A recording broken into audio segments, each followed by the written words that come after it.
Намаа Мөнхцээ гэдэг Maris брэндийн үйл ажиллагаа хариуцсан захирлаар ажиллаж байгаа. Манай Maris брэнд үйл ажиллагаагаа явуулаад нийтдээ одоо 8 жил болж байна. Maris буюу Монгол арьс гэсэн үгний товчлол байгаа.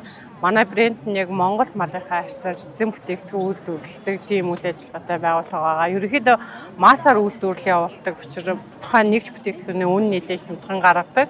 Мөн хэрэглэгчтэй хүрэхээс гадна B2B илүү үйлдвэрлэлийг явуулдаг. Байгууллага зориулсан гарын бэлэг болон ажилчдад зориулсан цүнхний үйлдвэрлэл сүүлийн 3 жил бол доктортойгоор ерөнхийдөө үйлдвэрлэлтэд нэвтрүүлж эхэлсэн байгаа. Тэгээд энэхээ хажууд яг одоо оюутлогоо компани ханган нийлүүлэгчээр ажиллаж байна. Мөн хас болон голомт банкны ханган нийлүүлэгчээр ажиллаад 3 жил болж байгаа.